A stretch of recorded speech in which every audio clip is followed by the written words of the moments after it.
is 7 a.m. on a Monday. You are a supply chain manager at a mid-sized manufacturing firm, and your plant in Ohio is waiting on a critical shipment of steel components from a supplier in Illinois. These parts are the lifeblood of your production line. Without them, your assembly halts, your workers stand idle, and your deadlines slip. The truck was supposed to arrive overnight, a carefully planned 12-hour haul. You check the tracking portal, no updates since yesterday. A few frantic calls later, truth unravels. The courier you booked, a reliable partner for years, hit a snag. A sudden spike in demand drained their trucking capacity, forcing them to swap your load onto a smaller, less experienced hauler. And that hauler, unprepared for the route, missed a key interchange, and now your shipment sits idle at a distribution hub in Indiana, 3 states away from where it needs to be. The clock's ticking. Now what do? You weigh your options. Expedite a new truck? That's a 5 times premium, thousands of dollars you didn't budget for. Delay production? That's a domino effect. Missed customer deadlines, contractual penalties, and a potential loss of millions in revenue. Your biggest client, a retailer gearing up for a holiday rush, calls mid-panic. Their own supply chain hinges on your delivery, and they're already drafting emails to alternative suppliers, threatening to take their business elsewhere. Your reputation, built over the years, teeters on the edge. And here is the gut punch. You saw this storm brewing. You have watched trucking capacity tighten for months. Driver shortages, rising fuel costs, unpredictable weather patterns, piling pressure on already strained system. Add to that chaos of global trade, tariff wars between US and China, jacking up raw material cost, new protectionist policies in Europe, snarling cross-border flows, and port congestion from Long Beach to Rotterdam, slowing everything to a crawl. You have got spreadsheets tracking market trends, carrier performance metrics, and risk forecasts. Yet, despite all that data, you are still blindsided. Why? Because freight procurement today is a high-stake chess match, played with half the board shrouded in fog. So let's break it down. Disruptions strike like lightning. A courier cancels, a highway closes, trade policy shifts, and the teams are left reacting, not anticipating. Last year alone, US shippers faced $50 billion in unplanned logistic costs from such chaos. Rates swinging widely. One day you are paying $2 per mile, next day it is $5, and your margins evaporate. In 2022, the spot rate spiked 20% in a single quarter, catching even the savviest planners off guard. And don't forget, blind spot persists. Even with GPS trackers, EDI systems, dashboards, most companies lack the real-time insights to pivot before the damage is done. A recent study found 70% of the logistics leaders still rely on manual processes for key decisions. Can you believe it? This isn't just a logistics headache. It's a business survival issue. Every delay ripples outward. Lost sales, eroded trust, and competitors swooping in. But what if there was a way to flip the script? And what if you could see the disruptions coming, not just react to them, and make moves, sidestep the fallout? That's the shift we are witnessing. Freight procurement is evolving from a game of frantic firefighting to one of proactive, intelligent strategy, and artificial intelligence is the engine driving it. Welcome to the Spark and Fudge podcast. I'm your host Subrata Kar. This is where we dissect the biggest shift in tech, business, and leadership. And today we are diving headfirst into one of the most pressing challenges in global trade. How can AI revolutionize the freight procurement, not just to manage disruptions, but to predict and neutralize them before they derail your business? Our guest today is Bart De Muynck, a globally respected supply chain strategist, thought leader, and advisor with decades of experience bridging logistics, technology, and sustainability. He's guided Fortune 500 giants through procurement overhauls, slash costs for complex global networks, and build supply chains that bend but don't break under pressure. A former Gartner analyst, a Six Sigma black belt, and a frequent keynote speaker, Bart's insights have shaped how industry titans tackle disruptions and harness AI. So here is what we will explore today. The evolution of freight procurement, how global volatility, think pandemics, trade wars, climate shocks, have exposed the cracks in traditional approaches and why this moment demands a radical rethink. AI's game-changing role, how machine learning and predictive analytics are turning the raw data, weather forecast, traffic patterns, carrier reliability into actionable foresight, shifting companies from defense to offense. The road ahead, navigating trade policy shifts, breaking through AI adoption hurdles, and weaving sustainability into logistics without inflating costs. And finally, the next decade, emerging trends from autonomous trucks to blockchain contracts that could redefine how goods move across. But welcome to the Spark and Forge podcast. How have you been? I've been good, brother. How are you? Good. Really looking forward to it. I have really been looking forward to this chat today, and I'm so happy that we finally got connected. The supply chain, especially the freight procurement and logistics, are finally getting the spotlight they deserve. And you have been at the right at the front, helping shape how companies approach logistics, AI, resilience. And there are a few things that got me excited to have you on the show. Number one, your deep expertise in logistics technology, AI, because let's face it, even with all the data available today, many companies still rely on gut decisions when things go awry. And secondly, your genuine commitment to sustainability. I have gone through some of your blogs and your work, not just as a buzzword, but as a practical, cost effective approach that truly makes a difference. And of course, your impressive 30 plus years in the industry, spanning roles in third party logistics, asset based logistics, technology startups, research at Gartner, which gives you a unique perspective, in my view, on how the freight procurement has evolved. But before we dive into it, and how AI is changing the game in the freight procurement, I would love to hear a bit about your personal journey. What first drew you into this field, and how did that early experience shape your view on transforming supply chain? Sure, happy to do that. Like you said, right, my whole career has been in supply chain.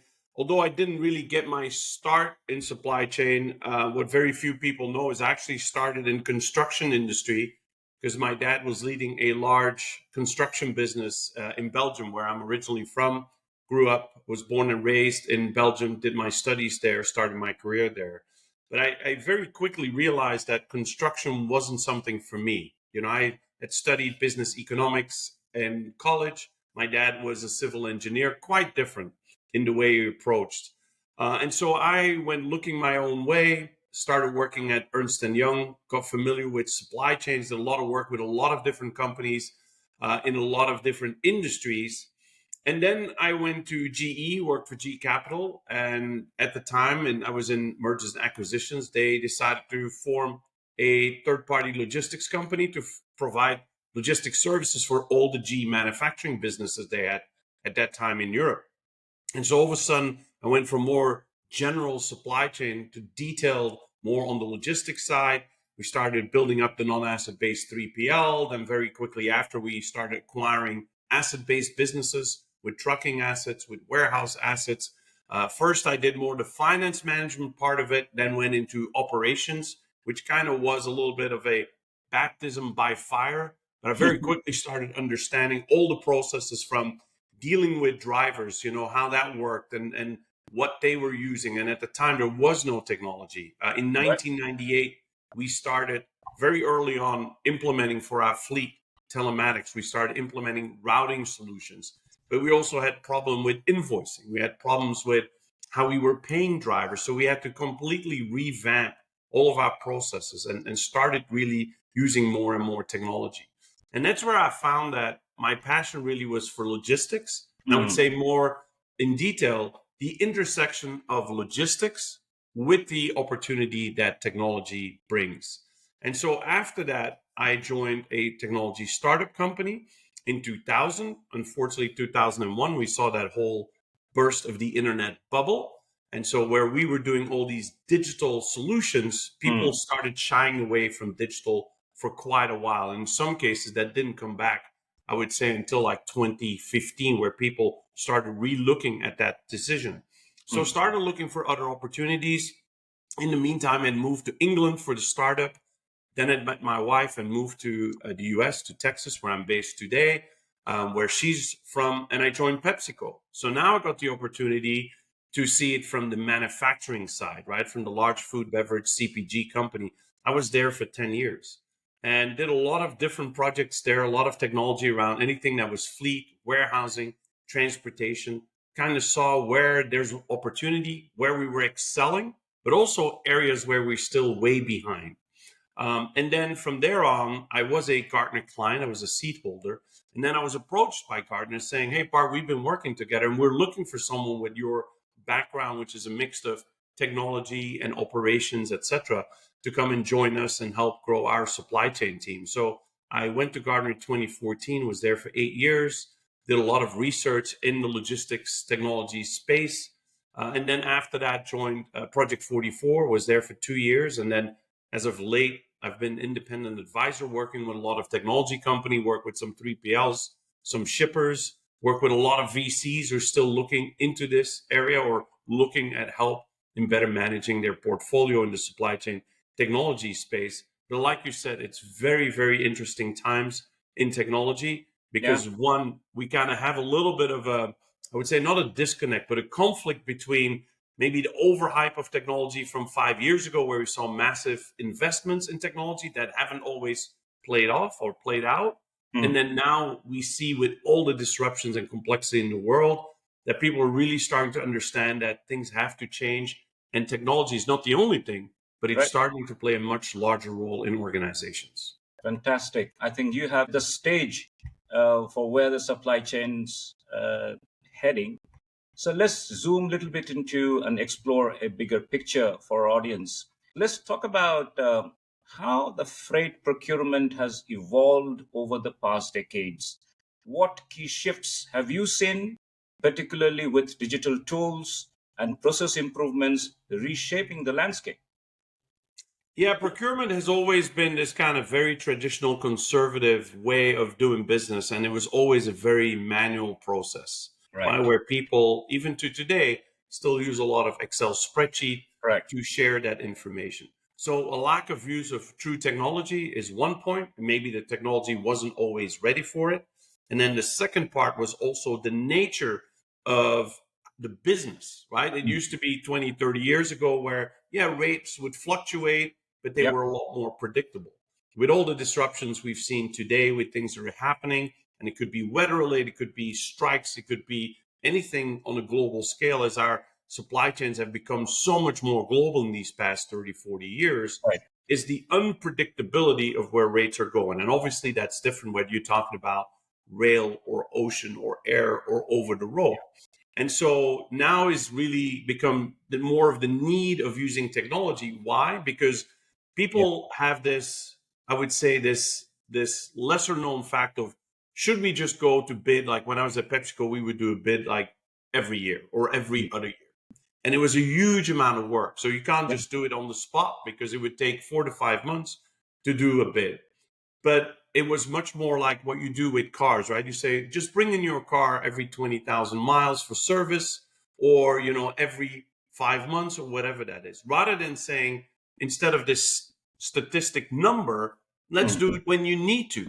And that's mm, really what now, when we're getting a lot more data, we're getting a lot more smarter. We can use technology to, first of all, tell us when should we yeah. actually go to bid. So we're reacting in real time to all the data we're having. And then secondly, we're Mm, using more of the technology, and you'll hear people talk about AI agents or other right. things that help you to, one, automate the process so you can do it a lot quicker.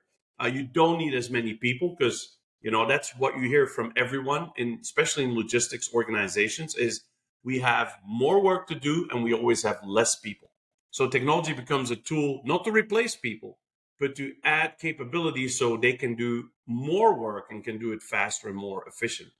And then the last part of it is, how do you then apply that to a larger network of carriers? So instead of saying, well, it's manual, so I'm limited to how many carriers I'm going to interface with, it's like, hey, I can only communicate with 10 people because I have to write each of them a letter. But now with email, right, we can put in hundreds and hundreds of email addresses and blast it all at the same time. So look at the technology the same way to broaden your network and broaden that supplier base that you have. So put all of these things together. Now you're getting a lot more efficient. And that's really what's driving procurement.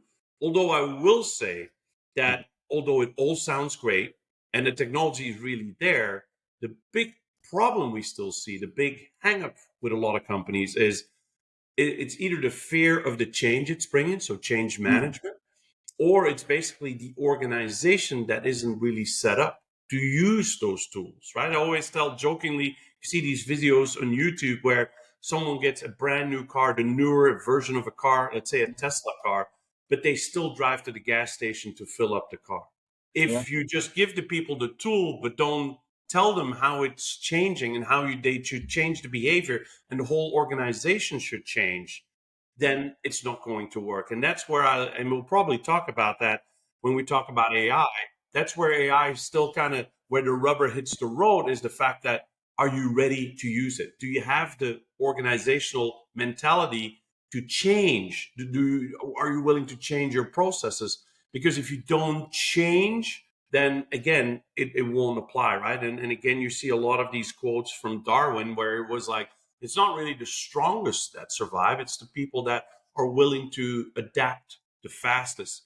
And that's why I think we still have a lot of ways to go, is, can our organizations and the way we are doing our supply chains from these very rigid linear structures, are we able to change and adapt to kind of the fluid, more dynamic organizations we should have today?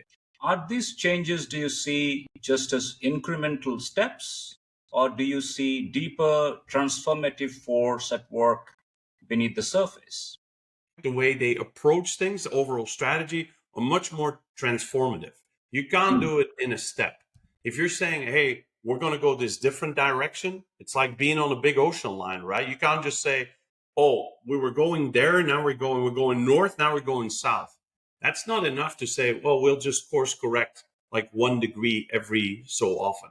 You yep, basically, it's like, hey, let's turn the rudder and let's turn the ship around, and we better do it fast because it takes a while to turn the ship around. Like these oil tankers or big container ships, they take a while to stop and to turn around. So you yep. have to start that big enough, but it has to be the bigger swing.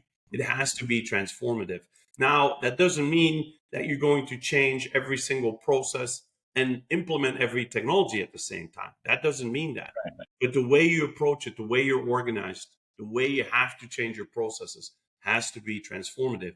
And that's, I think, one thing that obviously is very hard because there's a lot of change. But secondly, also, if you see all the different things that have happened to us since really COVID and even before, organizations don't necessarily have the time or the resources or maybe the investment dollars to do that. So it is not always their fault if they don't change. There's so many headwinds that they have to face as well.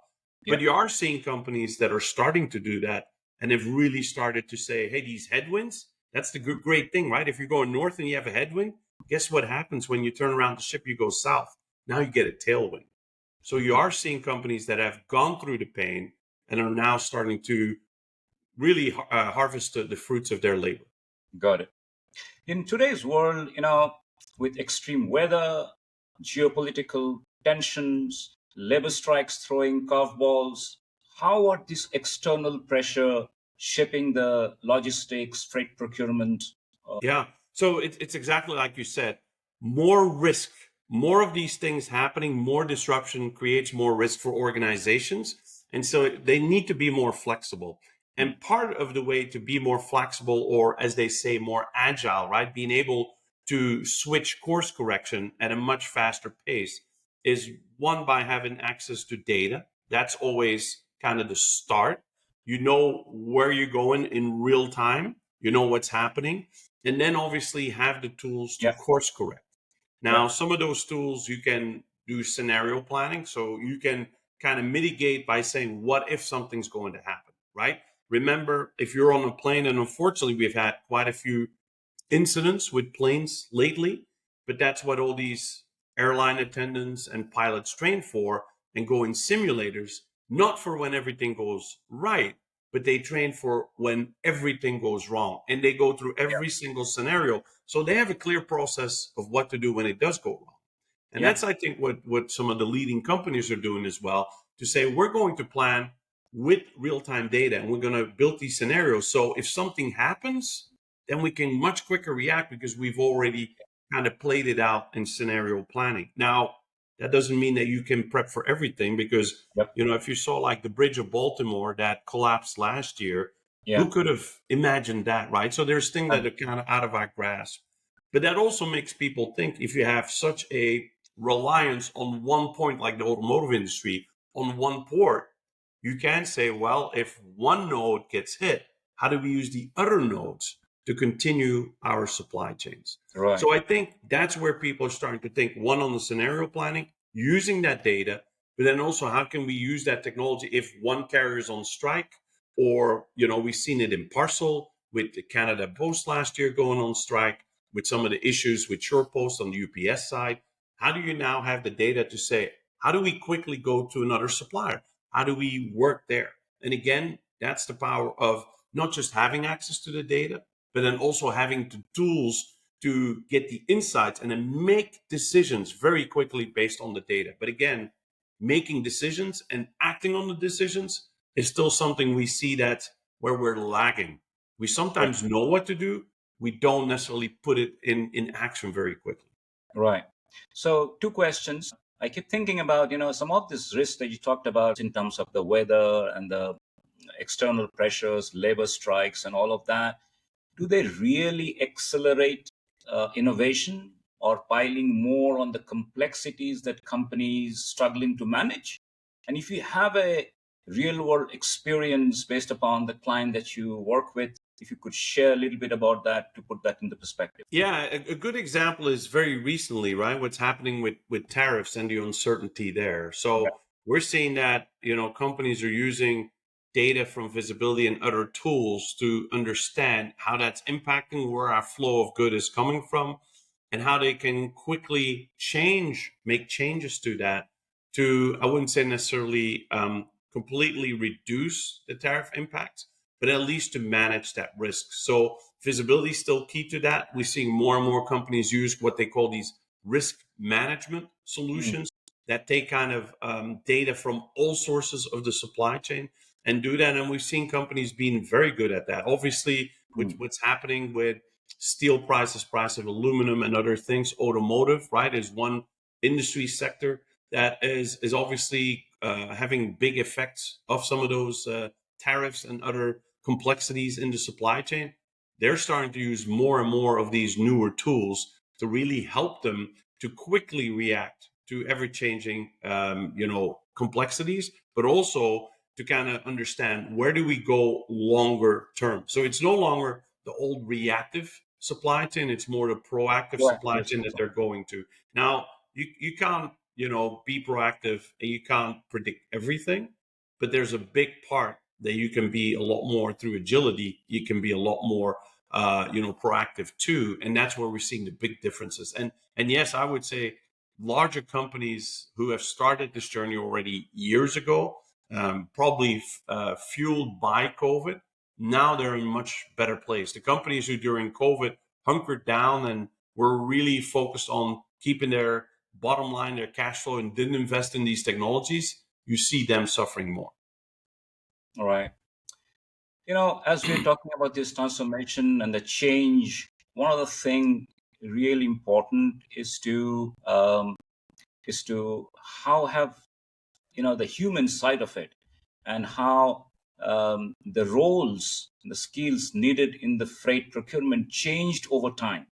What new competencies do you think are critical for professionals to thrive in this evolving space? Yeah, it's a very important part that you bring up, Sabrata, because it's always the intersection of technology and the human talent, right? And I will say, in general, there's a disconnect there, and part of that is for us is our blame, because to be honest, we haven't invested enough in the new digital talent. We haven't invested enough in training and upskilling people. So even if we have all these tools, we are lagging behind what we're doing from the human side, because it is my belief, and some people think AI can replace the humans. I don't believe in that. There are instances where it's true artificial intelligence. We see it in the warehouse with robots being used. But for example, in transportation, procurement would be one of those functions. You use AI in the way I call it augmented intelligence. You're giving people tools to do their job better, more efficient, to handle more volume, and hopefully also at the end of the day, that they like doing their job more, which also helps with talent retention and attraction. So the I would say what hasn't changed yet, if you look in procurement, and we're starting to see a necessarily change now. When I was at PepsiCo, it was the guys doing procurement, the guys that had been at PepsiCo 25, 30, 35 years, right? And they had all the knowledge of the business, so they knew how to do it, but they were set in their ways, right? And they didn't necessarily want to change that. Well, unfortunately, now a lot of these people had to retire.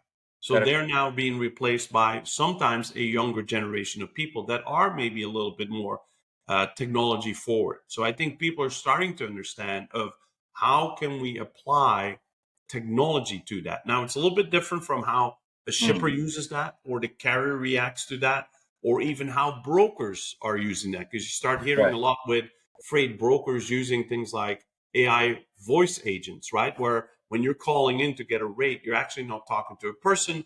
You're just talking to a robot that's giving you all the information, and if Information. necessarily you can get to human, similar to what we've been doing, for example, with airlines, like forever. When you call the airline, most of the time you're talking to a robot, and only when you ask to, or they can't solve the problem, you get connected to an operator. But I still think that we have a long, long way to go there to really get that right procurement organization there. And that would mean that where procurement, where we're saying, hey, technology plays a much larger role. How can we do that? How can we do that more efficient? And that doesn't just mean taking the same process and applying technology to it, but having a completely different dynamic process, saying we're not going to do these very static annual, biannual bids anymore, but we're going to do it when the data tells us to do it. That's where AI can come in. Instead of saying, hey, Bart, maybe this year we should do for our LTL, we should go to bid, or for our full truckload. And then I go away and do a study for like maybe a week or a few weeks to say, should we do it and how do we do it? No, the AI already has analyzed the data, and it's telling me, even before I realize it, hey, you should go to bid, or now is not the right time. You have the great rates, we've benchmarked it. And so benchmarking plays a big role into that. We didn't used to have that, right? Because back in the day when all the systems were on premise, everyone had their own data. No one knew what the other data was. Now we have so much more access to some of that data as well, and even working with some providers there, that we can benchmark our data and saying, where are we at compared to the industry? Are we paying less? Are we paying more? And if we're paying more, do we get better quality? Are our KPIs better? Because it doesn't always mean you want the best rate, right? You want a fair rate with the best quality possible. That's what a shipper is looking for. Right. Because most of the time, I always say your lowest rate is typically never your lowest rate. Why? Because you're going to have penalties. You're going to have all these other things that when you then look at the invoice, now you're saying, oh, all these unexpected accessorials I didn't think I was having. Now my rate's even higher and the quality wasn't that good, right? It's like the airlines. If I go with American Airlines, I know everything's included.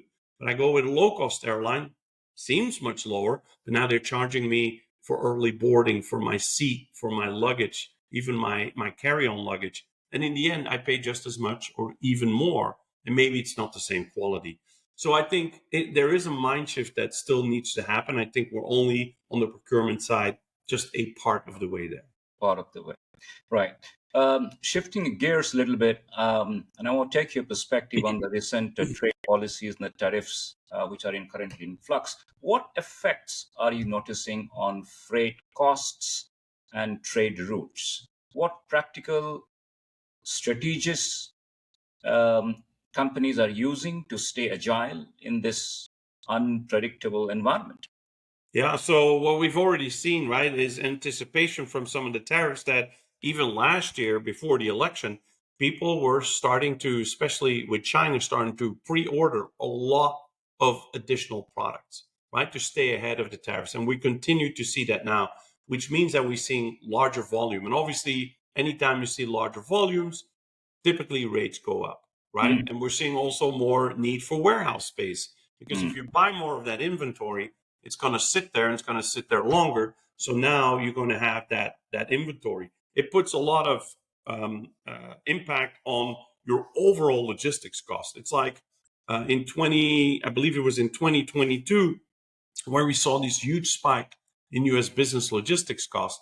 And half of that huge increase was due to inventory holding costs because, again, people were sitting on all the inventory because they had bought so much with Mm. the anticipation of what was happening during COVID. And then all of a Right. sudden, we started seeing demand slow down when we started seeing the war with Russia and Ukraine happening, and everything started slowing down and spending started slowing down. And all of a sudden, everyone was sitting on all this inventory. So we're Right. seeing a huge flux. The other flux we're seeing is obviously when people are starting to either reshore or nearshore, where we're seeing some of the routes switching. That'll Mm. obviously also impact capacity available on those routes. And again, capacity, it's like regular rules of supply and demand, right? If there's a route where you don't have enough capacity, but you have more demand, either you add capacity. If you can't, you can increase your prices. So we're starting to see a lot of the impacts there of that reshoring and nearshoring as well. Right. Right. Okay. Let's talk about artificial intelligence as catalyst for change at this point in time. So, building on our discussions about evolution of freight procurement, logistics, we talked a little bit about the tariff and the flux that is creating in the situation that we are in. Let's turn now on one of the most exciting shifts in the field, and that is the role of artificial intelligence or AI. In your recent white paper, but I looked at it, and you mentioned about that AI agents are revolutionizing the transportation sourcing by enabling autonomous decision making that optimizes rates, forecasts, capacities, and assesses the careers. Could you elaborate on that, what that means, and how are these AI agents fundamentally changing the game of freight procurement logistics? Yeah, I think I alluded to some of it already, right? But again, you got to remember for a lot of people, procurement is still this very manual process where it's pretty much 100% human effort using very limited technologies like spreadsheets or in some cases systems which are a little bit What is the older. percentage? What is the percentage of manual intervention we're talking? Is it 50%, 60% still manual, or is it upward 70%? I would say You it's probably still 80% and more, right? Where it's very, very manual, or even when they have systems where it's still a person to have to review everything and got go it. through all of that. And also, obviously, the upfront process, right? Because it's typically something which is a person's decision kicks off that process. Right. So there's a couple of things. So AI is very important in a couple of different ways. One, it's how we really look at data and making sure that the data is actually good data, right? Because it's Mm. like, you got to remember, we used to use data just for business intelligence, meaning historical analysis.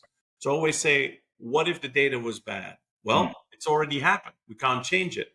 But the difference is when we're now going to forecast, or we're going to predict and prescribe certain things and automate certain processes, and the data is bad, then all the things you're doing is completely wrong. So the importance of having good data has become so much more important. So that's, I would say, the non-sexy part of AI is all the work it can do behind the scenes to making sure that your data is accurate, it's complete, it's good data. You can basically harmonize it, because in logistics, that's the other part. We don't have, like in transportation, standardized data around the world. So how do we deal with that? AI can help with that as well. And then once you get to that data, now, how does it allow you to interpret the data? And again, first, you have to collect the data, but then you can do analysis of the data. You can start benchmarking. And as you go through that journey, now you can make certain predictions and prescriptions. And that's where we discussed earlier, where it's actually the AI agent that could prescribe and kind of say, hey, Bart, I think, as a suggestion, again, it's not yet automating, but you should be looking at, for example, for ocean, at these particular routes. Let's say the Red Sea conflict is going away. All of a sudden, that's all open. Obviously, rates are going to change there. So maybe it'll say, hey, that happened. Now is a good time to renegotiate the rates on these routes from China to US, or whatever that is, China to Europe. And so that is one important part, is knowing when to go to market. And that was, even when I was at Gartner, an area where I got a lot of calls where people said, how do I know when to actually go to bid, right? People have really started. That's one change people already started doing. Instead of just every year doing a big bid, or every other year, where they're understanding that it's a lot easier and better to do these mini bids. But then it's very hard to understand what particular part of my business am I going to bid for. So that's where these AI agents can do that analysis, can look at data, can benchmark data and see what's happening in the market, and suggest certain actions to be made. Then the second part comes once you, as the person, now still make that decision. Let's go to bid for ocean or air for a particular part of my freight. Then to use also that automation to help that interaction between you and a larger group of carriers to make that a lot more efficient. So instead of all the manual work, and where you get now the spreadsheets back, now you have to analyze them, you have to go through them, compare them. Again, the AI agent can do all of that in the background and can give you suggestions saying, based of this, you should use this carrier for this volume, this carrier for that volume. And it will also look at other data points. It will look at not just the rates, but it can look at sources where it says, we know this carrier is cheap, but their on-time efficiency is not very good. So if I look at their OTIF KPI, it's not very good. So maybe you shouldn't use them because they look very good, but the quality isn't there. And I think that's where, and we'll talk about it, the role of sustainability, where it used to be we only optimized and we only procured based on rates. Then quality started becoming into it. And so, for example, at PepsiCo, in our TMS optimizer, we would use kind of bad quality, and we would use penalized carriers by adding dollar amounts to their rate. So when the rate engine would kind of turn and it would say, this is the best option, if two carriers had the same exact rate, but one was higher quality, the lower quality one would get penalized, so it wouldn't get picked. We can now in the future do the same with carriers that are more sustainable. And the sustainability right now is based on when a carrier has a much newer fleet, or has kind of maybe a different type of fleet with more fuel efficient diesel engines, cleaner diesel, where they have a lot less emissions. So now add that to it. So we can say, hey, you want to be more sustainable? Here's the best rate with the highest quality. That's also the most sustainable. These things, the more, I would say, characteristics you throw at it, it also becomes harder as a person to go through all of these scenarios and kind of make that decision. That's again where the AI can help you to make that decision. And in the first phase, it will actually give you suggestions and options. And it will be the person making the decision, because what we're not taking away is the institutional knowledge of the user. Now, in some cases, you will have people that are younger that don't necessarily have 30 years of experience. Remember, in the beginning, we said some of these older folks in procurement are now retiring. So you get younger folks. So the AI even becomes more important to say, Here is all the data, so you can make the right decision based on the data, even Yeah. if you don't have that 30 or 35-year Yes. knowledge. Correct. But I will say the institutional knowledge of the user is still really important and has to go together with what the system is telling you. And then when you put the two together, that's where you're really hoping that you're going to get a much better decision. Yeah. So it sounds like, these AI agents, they are not just automating routine tasks, and you alluded to some of them are really making real-time data-driven decisions. So, for example, if a company is shipping goods from US to Europe, what specific task would an AI agent handle? Where do you think the human oversight is still essential? Yeah, like I said, right? I think the data analysis is something that an AI agent can do. And again, with using the term AI agent, but you can also see the AI tool as sometimes people refer to as your co-pilot, right? So when you're flying the plane, the co-pilot is helping you fly Right. in the plane, keeping certain things in check. So the technology is really side by side with the human. But I will say that the data analysis part is where they can provide automation to that and providing that to the person who can then make the decision. On the, for example, on the kind of more downstream part, everything that has to do with documentation, interpreting documents, automating the collection of documents, etc., that can be automated. Even we're seeing freight audit being automated to a large degree as well. There used to be something where a person would get an invoice, they had to look at it, go and verify everything was correct, and then kind of say, is this a correct invoice or not? Now we're seeing that the automation, the AI, can do a lot of that work and maybe just pinpoint out a certain more limited amount of exceptions that it cannot figure out, Hmm. and saying this is somewhere where we suggest three options. Either just go ahead and pay it, or I would challenge this additional accessorial or something else. The rate was wrong, and where then the person makes the final decision. But again, there are already multiple steps in that process that can be automated. I don't think we're at that point. Maybe we'll never get to that point where we want to automate the full end to end. But I think there are major parts of that process where we already seeing companies making that automation. Here is what I think about. In earlier days, we used to have a lot of people with 30, 40 years of experience working. And many of those decisions, they are able to look at the data and say, I have done this, seen this before. And therefore, this is the decision that I'm making based upon my past Mhm. experience. Now you have a lot of younger population, young people getting into the workforce. And then you have the AI and AI Yeah. agents to assist them, to help them. Now, when you have a mix like that, lesser experience, and on the other hand, you have AI agents which are knowledgeable based upon the data and the training that you Mhm. have done.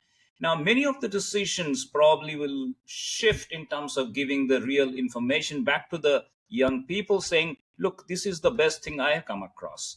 Now, and if somebody makes a decision based upon what the AI has thrown out, you can possibly make wrong decisions because some of them could be not based upon the real intuition. So, how do you think this mix, the human plus AI combination, going to work?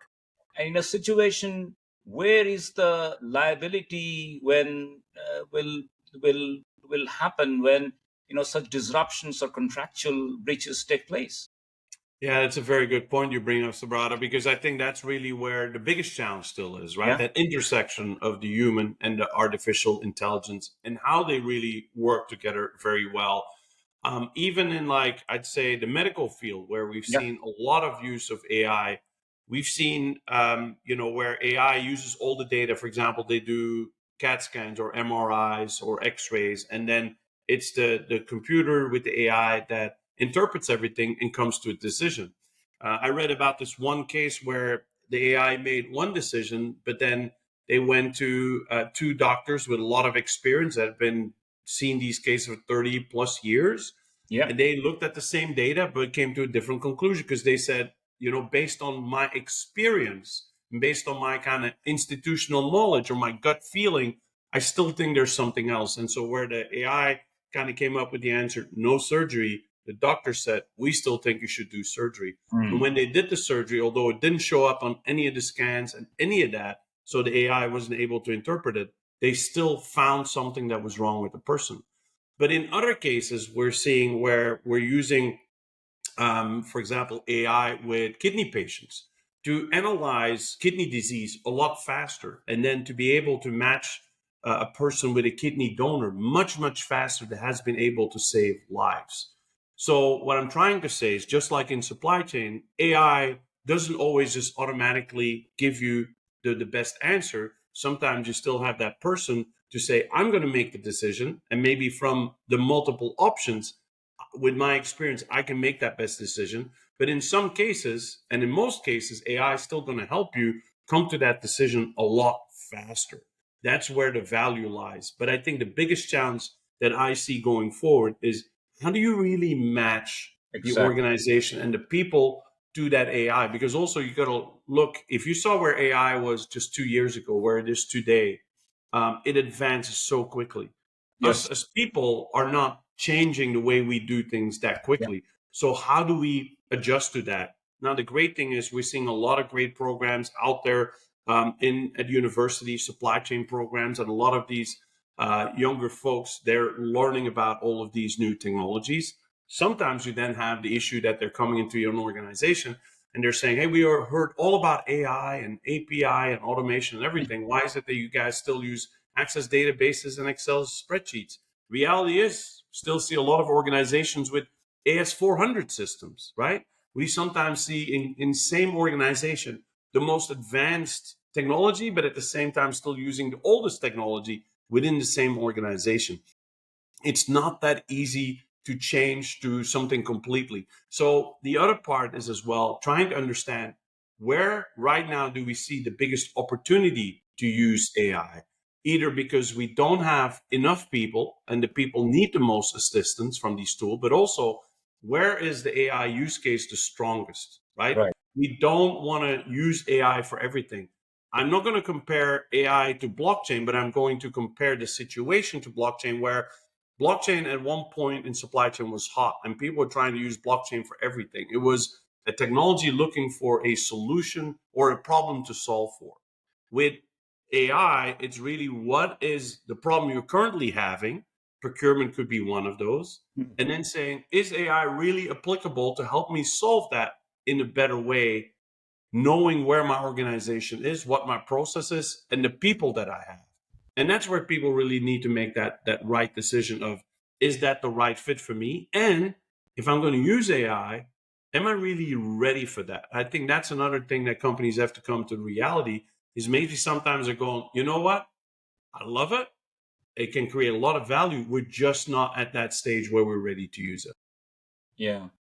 Because, you know, more and more such tools you can apply on different scenarios. One would could be, for example, optimizing the cost savings. But when you start applying AI agents and AI capabilities, focusing on too much on cost saving at the expense of maintaining the long term relationship with the carriers. So there are a lot of such human intuition applies, that okay, I have been working with this carriers for a long time.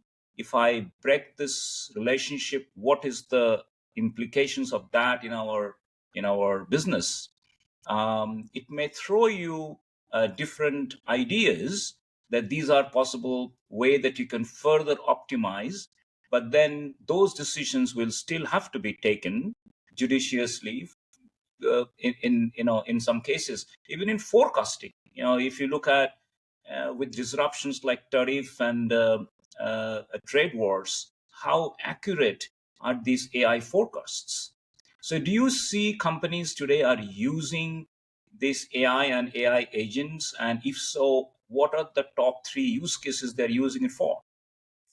Yeah, I think you bring up a really great point, right? Because supply chain, a lot of it, especially when you're starting to work with people, a lot of it is based on trust, right? And typically it's the people that Yeah. instill the trust. That's, for example, what we're seeing when digital freight started coming up, right? Around Right. 2015, 2016, where people go like, yeah, this is all technology based, but have you earned the trust? Because do you have the relationship part with the carrier? Because, carriers are still a lot of times also very conservative, and sometimes a lot of these deals are almost made on a handshake. It's the personal relationship part. That's very, very difficult to automate. So trust is sometimes very hard to instill. And then when people maybe do one pilot and it doesn't work, then the trust is completely gone, right? And then they won't try it again. So how do you do both? How do you create something that's powerful but instill trust? And I think that's where some of the most powerful use cases today in AI that are creating that sense of trust are sometimes, like I said before, happening behind the scenes. So there's a lot of work being done in tools and existing tools that people are using around data quality, where AI is continuously looking at, do we have the right data? Do we have the most complete data? In some cases, generate the data using Gen AI to complete pieces that are missing that they can create. So that's definitely one we see, because again, data has become so much more important. So that's one part. I'd say the other part is still the analytics part, where we went from that business intelligence to the more what we call that advanced analytics, where we're using a lot of AI. There, it's still to be seen from everything it can help you with, how much are we really using of it, right? Because again, it's in stages. First, it's let's get the data together, make sure it's clean. Then you go to more of your basic analytics. Then you go to your predictive, your prescriptive, and finally automation. Most companies are still between that second and third step, right? So you don't want to go from fully manual to automated. If you do that, that's too big of a change. And not only from a technology perspective, that's too big of a change on the organization from a Right. process and an organizational perspective. So those two, the data and then the analytics, are definitely 1 and 2. And then I will say number 3, and we're seeing it in smaller pockets, is where can we automate either a process or part of a process where we know they're high volume processes, Yep. so we don't have all the people, or we can automate in the way that we have the same amount of people. It's not about letting people go, because no one's going to say we have too many people, right? So it's like, how do we use the same amount of people but we can generate more revenue? Like, visibility is a good example. If I'm a 3PL or a broker, and I have guys that for every load have to call the carrier saying, hey, where are you guys at? And having an update, even if that takes 5 to 10 minutes per load, and you do that hundreds of times, the amount of time that absorbed is huge. If you can say, hey, not only do we gather all that information automated, but we're also going to use AI to give you an estimated ETA. And then based on exceptions, we can say, out of those hundreds, these are the 2 that you have to focus on. And maybe these are 1 out of the 2 that you need to take action on. That amount of time that you open up for those people, help them to do more volume. And that's going to help your top line of the company, but also you're not going to have to hire additional people. And we all know it's very hard to hire people. It's very hard to keep the people. So if you can do more with less people or the same amount of people, that's, I think, the big part of automation as well. But again, the overall goal is not to get rid of people, because as we said, people are very important, especially in transportation. It's still a human relationship driven business. And we still, at the same time, want to use that institutional knowledge of our users. In some sense, you're saying, how do we really make human more efficient, more productive? Their decisions based upon various facts and figures, that I can help humans to make those critical decisions. But at the same time, as an AI agent, if you allow me to make that decision and go forward and do the action, I can. But that is something that organization have to take a call. But enough to allow humans to make the right decision, right time. Is that what you're saying? Absolutely correct, right? And you also have to look at some of your customers, right? How do you really satisfy customers? I'm thinking of a clear example several years ago already, when there was an electric company, a utility company, that decided for all the customer calls, they would fully 100% automate that. Yeah. Well, what happened? They started losing customers. Why? Because there were older people that didn't want to talk to a machine, that wanted to talk to a person. Sometimes they're old, lonely people, and the only person they would talk to during the day was an operator when they had a problem with their utility bill. Right. And so when that completely got automated, when they had the option, they would switch provider. So that's the problem, where sometimes it sounds good to automate to 100%, but you have to look at it from all different angles. And so I think supply chain is one of those areas where I don't think we should look for 100% automation. We should look for the parts where we can automate and make people's lives better. That means your own employees, your own talent, but also how do we have that have an impact to your suppliers, have an impact to your customers, etc. And that, I think, is still something we're trying to figure out. Where do we really put all the bets? But it's good because we're still at the beginning of that. And that's not bad, right? People always say, it's like, hey, Bart, when there's low adoption of technology, that's bad, right? I said, no, because that means we still have so much opportunity. If we would have automated everything and used technology everywhere, there's so much less upside for us. But at the same time, we also have to make sure that within the limited amount of time, the limited amount of resources we have to bet on the right technologies as well as the right use cases, because we can't do all of them at the same time. So that's where I think people also expect from like technology providers a lot more insight into help us figure out really the value you can bring so we can make the decision of which projects that we can handle and we want to go to, rather than trying to boil the ocean, because there's still so much going on. Even the best supply chains, there's so much you can still change. We can't change everything. Yeah. As organization increasingly embracing AI for some critical data analysis, even at a point in time making some assistant decisions in the freight procurement, logistics, supply chain, what measures should they implement to ensure that these technologies are used ethically? Yeah, it's a good point, right? I think one, it's the ethical nature of AI is something that companies should look at themselves, but we're starting to see more and more regulations coming into play with that as well. So I think a big part of where that will be driven will be done by regulation, right? I think that's still a little bit more of unclear area today, but it's very fastly approaching. I think it's the ethical side of it.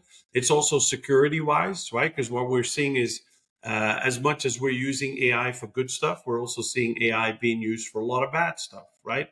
People being completely, I mean, some of the information you see on some of the social media, you see a video and you think it's real. It's actually AI created, right? They're very advanced, which is maybe good for Hollywood, because certain stunts you can just do through AI rather than having someone physically do it with all the potential consequences. But in some cases, people can get tricked. So security in the form of understanding, am I talking to you or am I talking to an AI robot, right? And then the other part is we said we are also depending more on data security. We're seeing more and more data breaches happening. So that's another important part. The dependence on technology, right? The more we use technology, it's great. But what if that technology goes down? We had some incidents last year during peak season with large companies having issues with their vendors having a cyber attack and their systems going down. So if you have anything that's a critical system for your execution, whether it's a transportation management solution, warehouse management, all of those, and all of a sudden that platform goes down, it's very difficult sometimes when you're over automated to then go back to a manual system.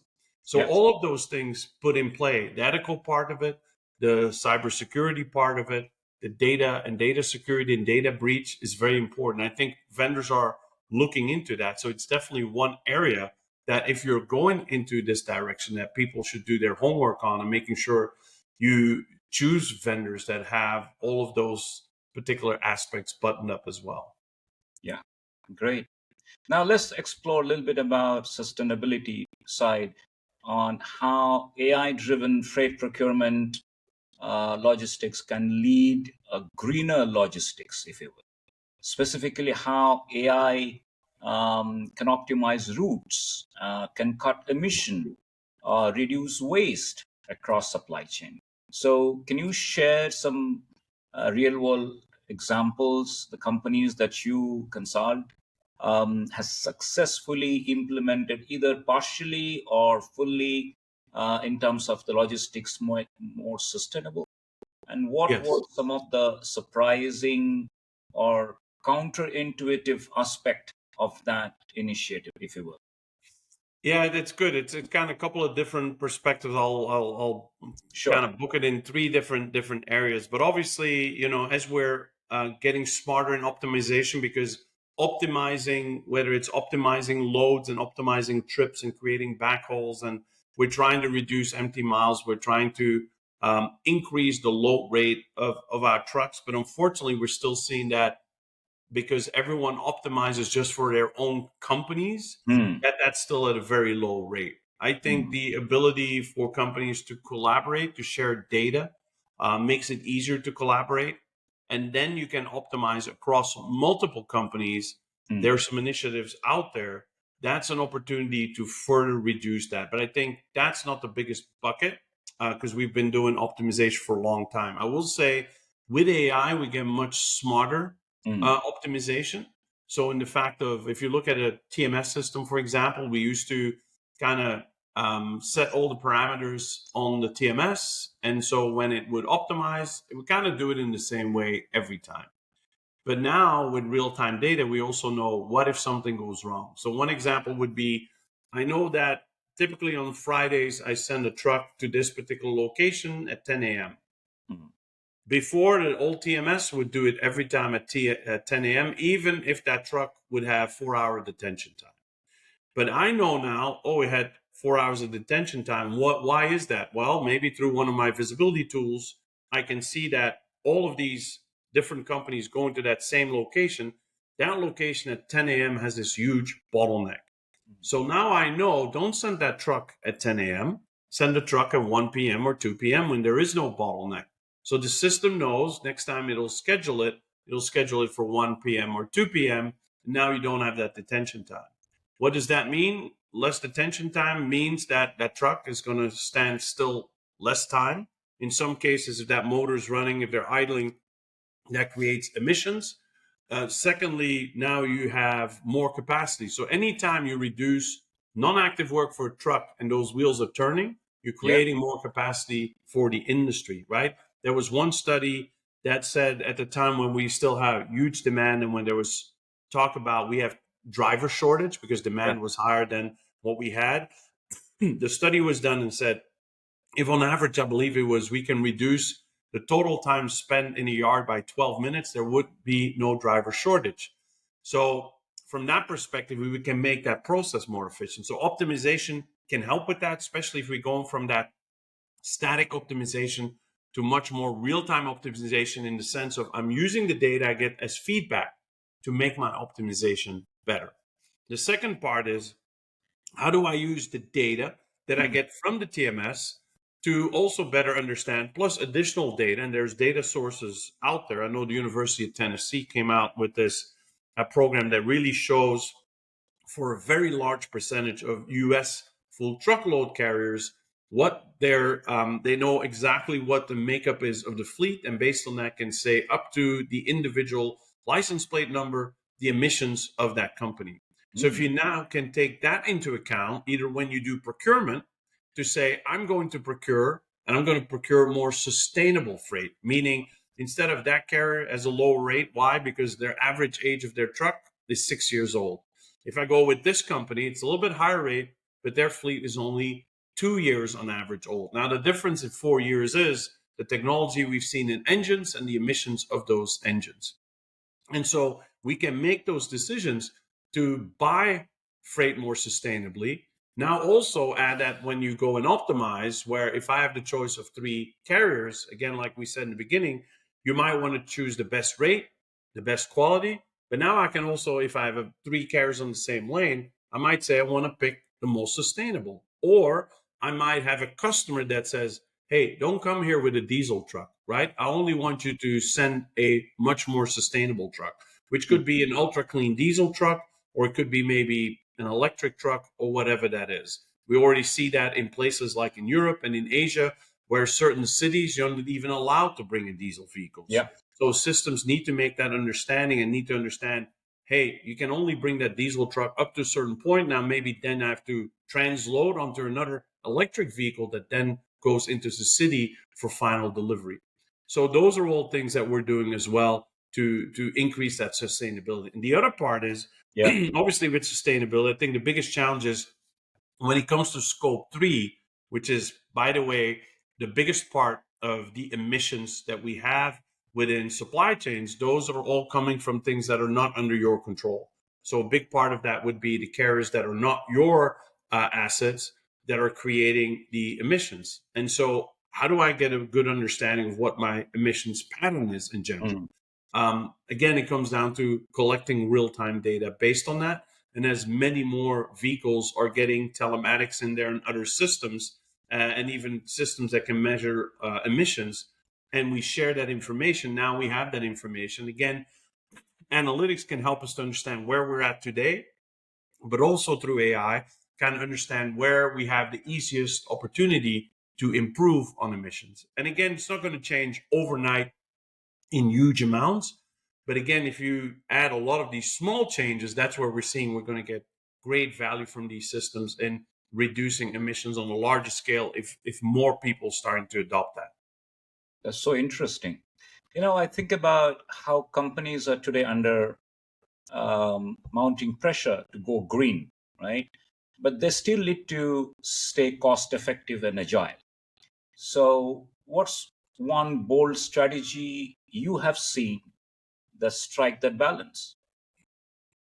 Yeah, it's a very good call. It's not a black and white. It's not like for a carrier going from, hey, I got diesel engines, I'm only going to buy Tesla semis, right? And all of a sudden, because you also have to look a little bit at the whole supply chain, and if you look, where's your electricity coming from? So if you're using an electric truck, but the origin of your electricity is not very sustainable, is it really more sustainable? It's more sustainable for you as a company, but not for the world in general, right? Also, we know that these batteries, the way they're made, they're depleting our planet of a lot of raw materials. So is that truly that sustainable? So we have to look at things in a much larger perspective. And sometimes it's not just about changing out an electric vehicle or diesel vehicle and electric vehicle. Sometimes it's at a much larger scale to say, how do we manufacture the product, or what do we use from a packaging perspective? How do we optimize the way we even have our customer order in the way that it optimizes the way we ship it, right? I think one of the most impressive companies that have been doing this for many, many years was IKEA. Because IKEA said, we're going to make furniture, but instead of assembled, which takes up a lot of space in a vehicle, we're just going to have you assemble it. We can sell it to you cheaper, but we're selling basically these flat boxes. And where other companies can put in maybe a certain amount of bookcases, we can put in 10 times the same amount because they're not put together. That's something that you guys are doing. So they've always kind of looked from the concept of the product, of how do you make a product that's sustainable from all angles. If you look at companies like Rivian, that vehicle is manufactured in a way that after the fact, when you're done with it, we don't have to crush it and put it in a graveyard for cars. We can actually take it apart and use those parts again for new vehicles or for other things. So how is that circular supply chain working? And I think a lot of companies that are good at that are looking at the circular part. I think companies like Apple have made big promises on that to say, hey, don't throw out your old Apple stuff. Bring it back to the store. We'll You're give right. you some money, and then we use those same raw materials for our new Yeah. products to be less depending on more and more raw materials. Because Yeah. some things we know we're going to run out, right? So that's the issue. So I think sustainability is much more of a strategic thing across your Yeah. supply chain than just, oh, here's one quick fix that we can do. But I Yeah. do think, on the other hand, that sometimes we're seeing that things are very interesting when it comes to kind of having more of an open mind around how you use that. A good example I have is AB InBev, the world's largest beer manufacturer and company, where they saw a few years ago this huge increase for the demand of non-alcoholic beer in Europe. And Mm. so, although I'm from Belgium, I'm supposed to know everything about beer. I said, you know how we make non-alcoholic beer, Bart? I said, actually, don't know. I said, well, you make regular beer and then you extract the alcohol from the beer. Now, what do you do with the alcohol, Sabra? What do you do with that? You have this product. They don't sell liquor, right? So what do you do with the pure alcohol? Well, they used to have to pay someone to take it away and then to basically get rid of it. And so what they found was that they found a distributor that was able to turn that into a biofuel that they could use in their trucks. So now all of a sudden they don't have the additional cost to get rid of it, at a very low cost to turn it into biofuel, and then basically fuel some of their vehicles, which was also a lot more sustainability. And so the whole kind of ground of that story is that, if you open your mind for new opportunities, you can find sustainable ways of doing it, which are also more cost effective. But there will be time to make those decisions of trade-offs, and those trade-off decisions may not be so easy to make because you may still get a sustainable way of doing things, but it may cost more as opposed to other way of doing it. Correct. Yes, and obviously now, right, that we've been talking about a sustainability or a carbon emission tax, for example, for many years.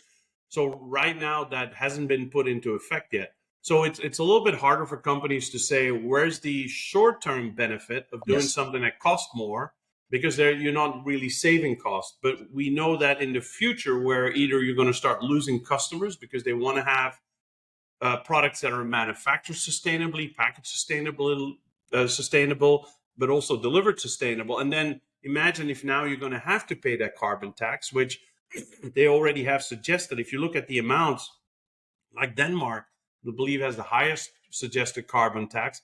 If now you have to pay it, now you're going to have to pay billions of dollars in carbon taxes if you don't change that. So now you're starting to create a lot bigger ROI if that's the case. Unfortunately, the US, we're not even close to being at that point where we would suggest a carbon tax, but other countries are. And so we're seeing in Europe a lot more regulations, also supply chain, EU supply chain law. We're seeing things like the Deforestation Act and several others that are pushing companies to at least start reporting in it and act more sustainable. But then obviously we will eventually see some of those costs come in, and then it will be a fact of being more sustainable, meaning you're going to be more cost avoidant. Now, the other part, which is maybe a little bit less known, Yeah.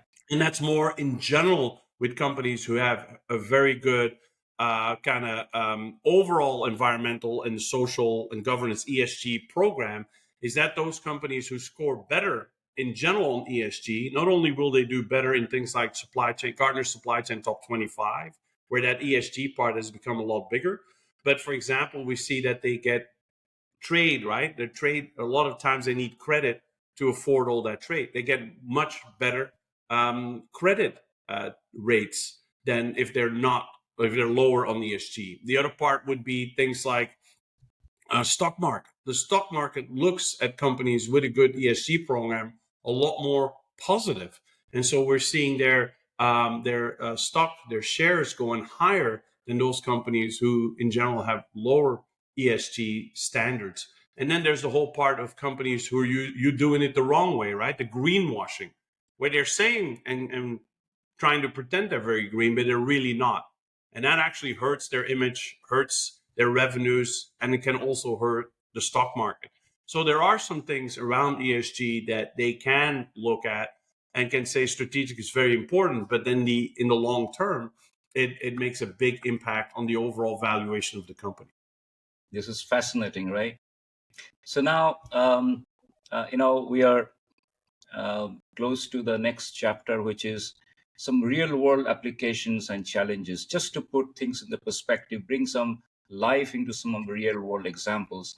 So, without naming the company, without naming an individual, could you share some case study as much as you are comfortable, some short stories where you have seen companies are embracing technology, AI into the logistics, freight procurement, driving some real value on things that we discussed so far in terms of better decision making, better outcomes, sustainability, all of those things that we just talked about, and what specific outcomes did they achieve, and what made their approach so stand out? If you could share some stories, that would be wonderful.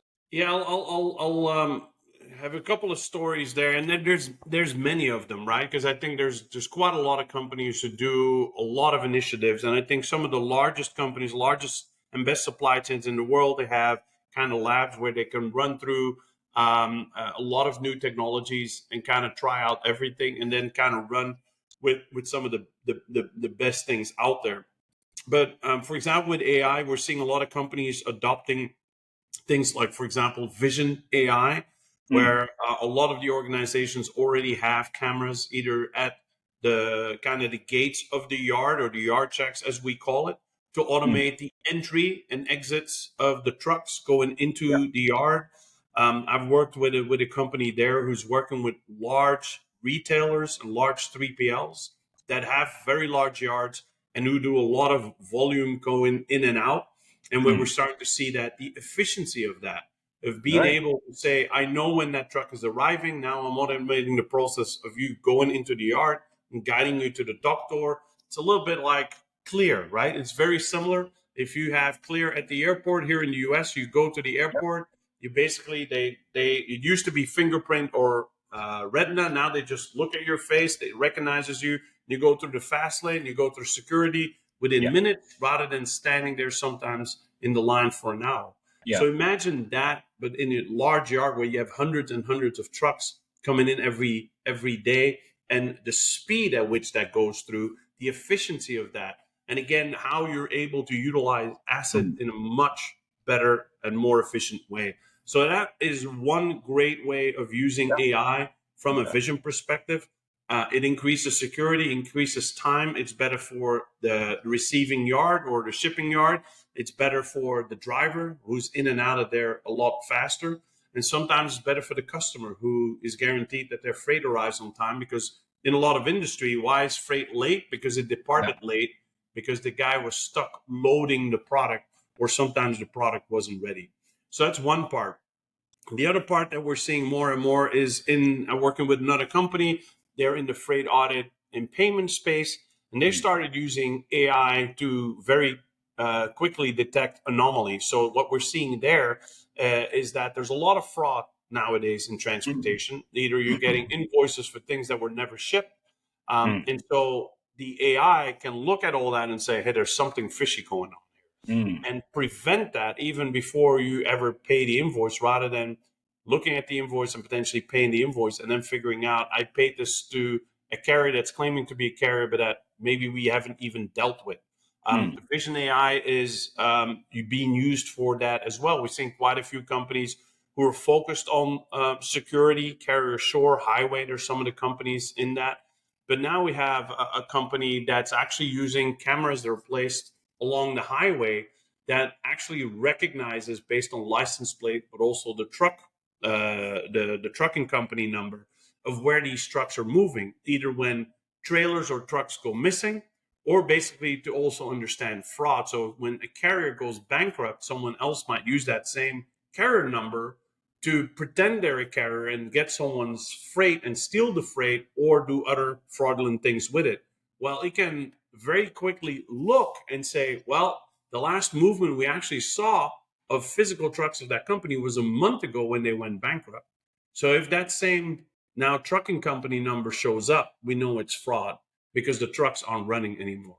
So these are just a couple of simple, or what sounds like simple example, but things These are that we weren't practical. able to do several years ago, because we didn't have the access to the technology, or the technology didn't work quite as fast, because we didn't get to some of the technical parts of it. But the fact now that we have quantum computers that can do things that we couldn't Yeah. even have dreamt of, several years ago, gives us insight very, very quickly. And this isn't like hours and hours Yeah. of analysis. This is almost instant, you get that information. Yeah. And so that's where we're seeing companies doing these smaller projects, but they're very, very valuable to them. Effective. So don't Perfect. always look at it and let's do this massive project. It's like, hey, we have an issue here. How can we use AI to really create value? And I think the other part is, when you're looking at things like AI, and using these modern platforms, the other value is, a lot of times you can implement it fairly quickly. It's typically very modular and microservices based, so you can start small and build out, rather than your old traditional kind of application stacks where it would take you like a year or a couple of years to implement, and you have to implement everything, and maybe you use part of it, right? So it's the agility by providing something that can be implemented quickly, can get to value quickly, Right. but then you can add value to it, and even in some cases customize it to the use case that you need, not by changing code, but by extending the capabilities. One of the things that many companies would be concerned about is regarding the data privacy and security, and could be Yep. one of the reasons why the embracing AI or such technology is slower. Now, based upon what you have seen so far, how can companies safeguard their information while embracing digital technology, as like AI? Yeah, I think what we see in RFPs as well, right, is there's a lot of questions around security. It all based on what cloud platform the data is hosted on, the applications hosted on, as well the security measures that are in place.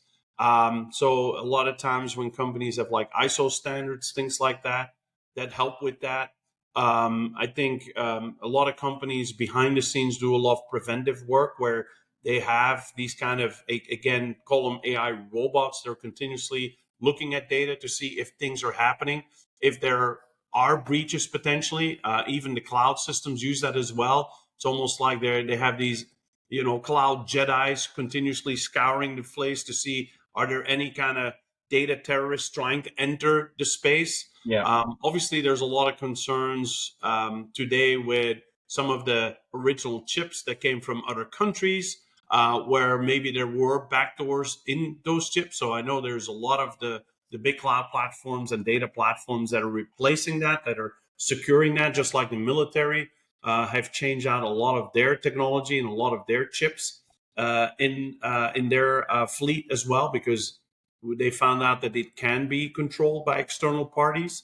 So those things are very important. And I think you have to look at, when you do your homework, looking at obviously capabilities of companies, but then also look at what are the platforms they use to base their systems and the data on, and what are some of the security protocols they have put in place. And then the other part, of course, is what's still the weakest link in security? It's us humans, right? Because you can put every single security measure in place, and then you get a call and saying, "Hey Bart, I'm working from home today. I can't get in that system. Can you give me your password so I can get access?" And you still have people doing that, right? Or I heard this one guy was a security expert. I was on a panel with him a year ago, and he said in this company every year we did a test. We trained everyone, and then we Yeah. would really see if they got it. So they would leave these USB sticks everywhere around the campus, and they would write Mm. something on it, and then they would see who would actually pick up that stick and actually use it, because that was one thing where you could get bugs infiltrate in your computer, is by a USB stick and then downloading something and had a virus on it. Now, I think today a lot of companies, from a protection perspective, you can't add any hardware Yeah. to the computer Yeah. port because of fear of security attacks. So it's completely locked down. But again, the people side and us making the mistakes is probably still the most vulnerable part of our whole IT security system. This is such a fascinating conversation. I can carry on, but I'm also mindful of the time. So, very quickly on the last segment, uh, give a perspective of the future of logistics, freight procurement. Where do you think it is heading? Give us a sense of that over the next decade or so. Where do we see the future is headed to us? Yeah, so the good news is transportation and logistics isn't going anywhere, right? Because everything we kind of have, everything you see in my office, in your office, got there somehow. It was transported by a transportation means. That's only going to increase as obviously global population continues to increase and as global trade continues to increase. And as we said in the beginning, there's Yeah. still a very large percentage of companies that are doing things manually. Well, there's a lot of potential for automating more and more of that. For some companies, that might mean automating it today and automating a large part of it. For Yeah. some companies, that mean maybe just doing it in 5 years. Because if you look at innovation, you always have the early leaders, right? The people that take all the risks, the Procter and Gambles of the world. Then you have the early followers, companies like a PepsiCo. Then you have kind of the late followers, and then you have the laggards. But what we see is that there's so much opportunity for companies to use a lot more technology for procurement. We're starting to see that, at least in conversations, people are a lot more interested to start the conversation. Then obviously they have to get their mind to it to say, can we actually adopt it? Do we think we can Yeah. adopt it? We're also on kind of, I would say, a trend where we're starting to see, because of the availability of technology, where some companies who had outsourced transportation are bringing that back in-house. But obviously for that, they need the tools. That means they need procurement tools. They need their transportation solutions. And the easier these solutions are to work with and to handle, I think that's what's driving the difference. And I think the AI agents, what it really helps them is to say, you only need to do this much, because everything else, you get that help from that co-pilot, from that AI agent, which kind of makes it a lot easier for them to adopt those solutions as well. Because I remember, for example, TMS back in the 90s, I went to a manugistics class. I was there for over a week. And then I went back to the office and I turned the computer on. I started TMS. I had no idea where to begin, because systems were complex, right? So you have to make it easy for people to use, because then we see adoption rates are higher.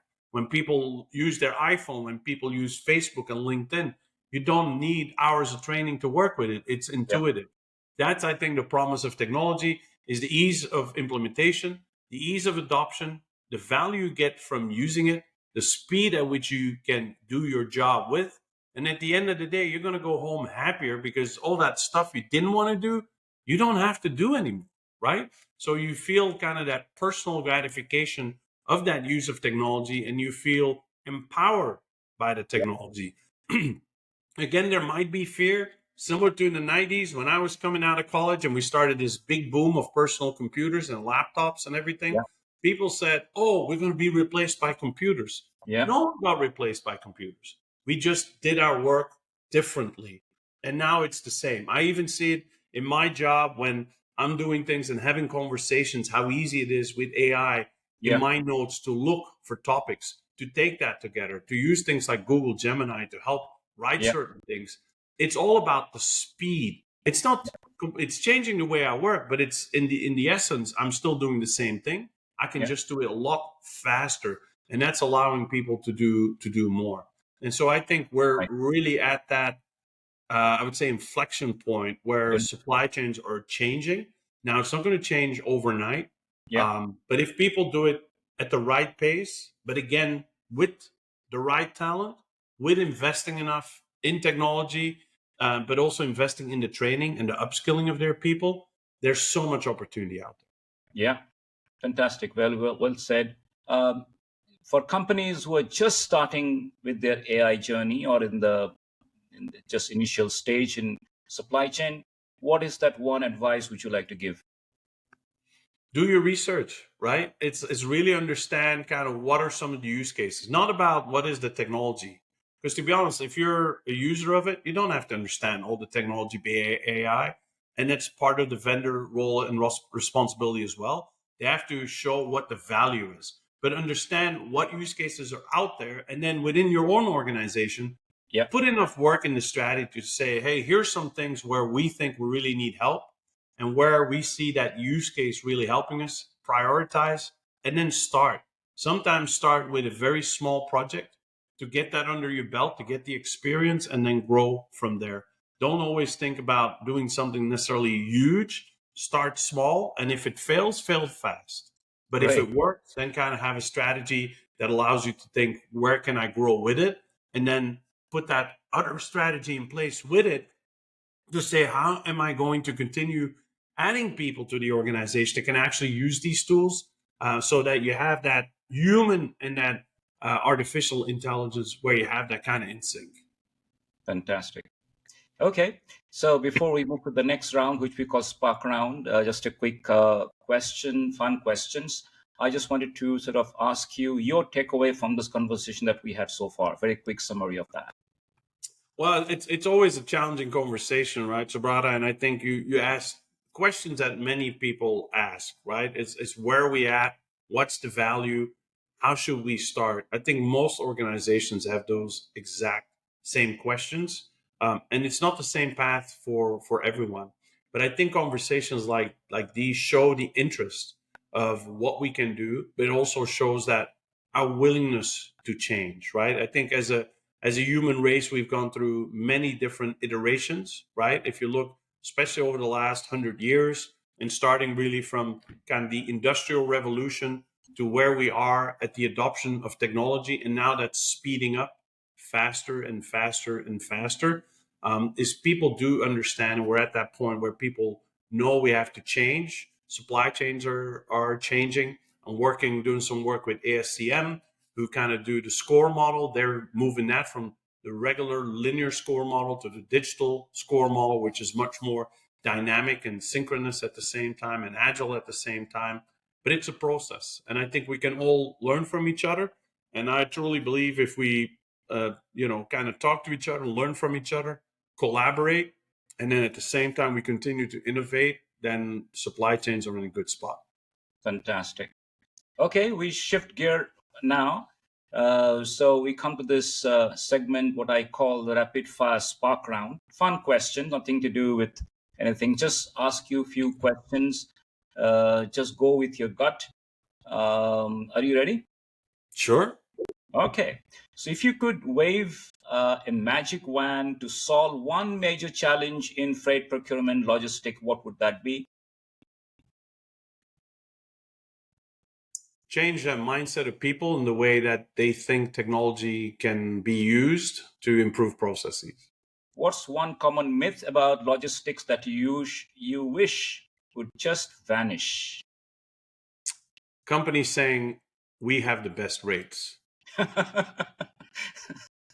In your view, what's the single most important quality a supply chain leader must have? Having compassion for the organization's people and being able to bring the organization together as one whole. If you could have a conversation with the AI agent, what's the first question you would ask with the future of logistics? What's the best way for us to work together to create the fastest and best supply chain out there? Aside from AI, which emerging technology excites you the most for the future of supply chain? I wouldn't necessarily say it's technology itself, right? I think the most exciting part may be some of the basic features of supply chains, which is part of it is the new talent coming out of supply chain studies. I think, again, we said people are very important, not just technology. But I think what excites me a lot is I do a lot with universities. I'm very excited about those new graduates coming into the supply chain workforce. But thank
and challenging the status quo.